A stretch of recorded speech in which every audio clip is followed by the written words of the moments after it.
Hello friends, നമുക്ക് അടിപൊളിയായിട്ട് ഗുജറാത്തി സ്റ്റൈലുള്ള നമ്മുടെ പാൻകേക്ക് ഉണ്ടാക്കിയല്ലോ.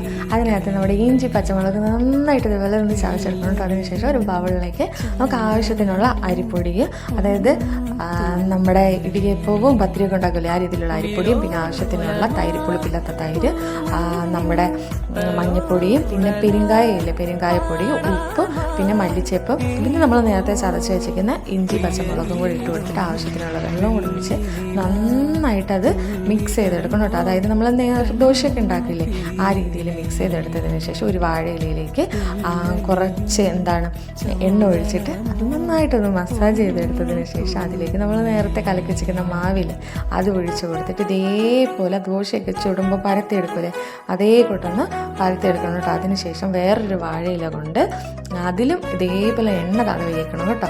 അതുകൊണ്ട് നന്നായിട്ടൊന്ന് മൂടി വെച്ചിട്ട് നമ്മുടെ ദോശക്കല്ല് അല്ലെങ്കിൽ ഫ്രൈ പാനോ എന്തിൽ വേണമെങ്കിൽ ഇട്ട് ചുട്ടെടുക്കാം കേട്ടോ. തിരിച്ചും മറിച്ചും ഇട്ടിട്ട് നമുക്ക് അതിനെ ചുട്ടെടുക്കണം. ഇടയ്ക്കിടയ്ക്കൊന്ന് മറിച്ചും തിരിച്ചും ഒക്കെ ഇട്ട് കൊടുക്കണം കേട്ടോ. അതിനുശേഷം ഒരു പാത്രത്തിലേക്ക് മാറ്റിയതിന് ശേഷം ഈ വാഴയില എടുക്കുമ്പോൾ തന്നെ അതിങ്ങോട്ടേക്ക് ഊർന്ന് പോരും കേട്ടോ.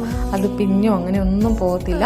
അതിന് ശേഷം നമുക്കിനിയിപ്പം ചമ്മന്തിയുടെ കൂടെയോ അല്ലെങ്കിൽ ചിക്കൻ കറിയുടെ കൂടെ എന്തിൻ്റെ കൂടെ വേണമെങ്കിലും കഴിക്കാം കേട്ടോ.